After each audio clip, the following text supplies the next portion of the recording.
Today we're gonna do a little styling video and obviously an unboxing. First and foremost, today's video is sponsored by the good old people at Dyson, man. Pretty dope. A lot of you guys are always asking about my hair, how I style it. Sometimes I just be looking crazy, I completely understand, but I wanted to show you kind of a breakdown on if this Dyson Supersonic is worth it. Kind of a quick little unboxing on what it comes with. This is actually the limited edition. You guys can see the color scheme going on right here. Now, retail on this bad boy is $429, and you guys can see it does come with a few different accessories, or I mean, you can call them attachments. You have the styling concentrator, the gentle air attachment, the diffuser, which is huge for me, the wide tooth comb, another big attachment that I would use, the Flyaway attachment, more so what Mary would use, and I would even potentially use the styling concentrator. Now, when you open this bad boy up, immediately you get a beautiful presentation with this really cool Dyson case you guys can see right here.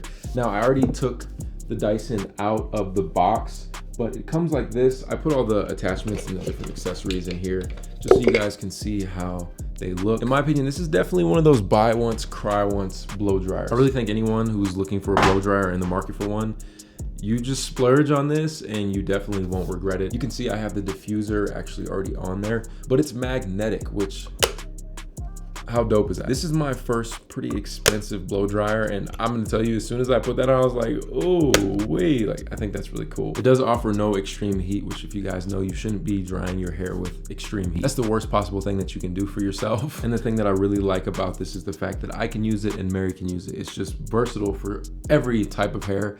I'm gonna give you guys kind of a breakdown on the styling on how I do it, just so you can see how it works for me personally. And we can also go in depth with, how it works, how to turn it on, the different settings, and the different attachments. Right now, I'm gonna go ahead and go with the twist out method. I'm gonna wet my hair. Always make sure you start with your hair being clean. We're in my office, so we gotta get that little towel action. I'm gonna spray it because it is a little bit dry, and then I'm gonna go ahead and pick it out and get all of the knots out of my hair, and we'll go from there. That took a little hot minute. I didn't even realize how long my hair is, bro. Like, roll bounce vibes. The next thing I would do is section. Quite a process, not the best, but this is kind of what it takes. And then what I'm gonna do is section 2 parts and twist it. First things first, you want a good hair product to whatever your favorite is. Either comb it out or use one of these Denman brushes. Okay, how to get roasted 101 is right here. In a hurry, the sun is going down, but anyway, the whole point is to twist your hair. This looks terrible, I'm sorry. The whole point is to twist your hair, and then you wanna get the Dyson, the diffuser, and you wanna go around until it's nice and dry. Basically what a diffuser is, it just diffuses the air coming through, so your hair's not flying all over the place. And you can see the buttons are really simple, so you can turn up the heat if you want. This is the fan speed, this is how you turn it on, and if you have the heat on and you want it to be cool, you just hit this button. So we'll just turn it on. I don't necessarily really need any heat, but we'll go around until it's dry. Now, once your hair is dry, then you're just gonna simply untwist all of these. Again, I'm so sorry that you had to see this. Lord have mercy.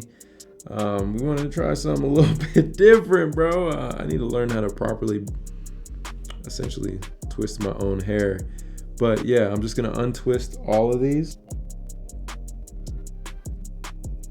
I'm gonna get this comb and slowly go through parts of it. After a little bit of that picking action, you can see it adds a really nice texture to my hair. And I could clean it up a lot more if I wanted to, but it's just one of the ways that you can style your hair. Typically what I do is just shower, condition it. When I get out of the shower, I get my towel and I don't like rub my head. I just kind of like squeeze the towel to absorb most of the water. And then I typically use the diffuser. I get some of my favorite styling cream, put it all in. Again, just crunch it up, the diffuser, and then kind of use a pick to shape my hair a little bit more. And that's typically how I style mine. Now, obviously with my specific hair type being curly, the diffuser is kind of my go-to. It eliminates that frizz and honestly helps me define my curls a lot more. But there's also that wide comb that, is really convenient. Something that I use here and there when I'm trying to shape those curls even more. It's really convenient with that air and just kind of going out. I typically use this when I go to get my hair braided. To me, it's a lot easier than using a pick with wet hair. The styling concentrator is mainly for precise styling. Another attachment that doesn't necessarily make your hair blow all over the place, which I can't stand. And this flyaway attachment is if you have longer hair, it's supposed to help hide your flyaways and keep your hair looking silky smooth. You know what I'm saying? I don't necessarily have any need for this, but Mary uses it, so she likes it. I just want to show you guys how this applies to my hair. On the Dyson, you do have 3 different modes as far as heat and power. Like I said before, it's really easy. It's just a press of a button. You can completely turn that heat off, or you can turn that fan speed up and down. Honestly, if you guys are looking for the perfect holiday gift, I truly think this is it. You can pick it up at Sephora. I'll put the links down below, and it's totally worth it in my opinion. $429 well spent. Hope you guys enjoyed today's review. I'll catch you in the next one. Run it.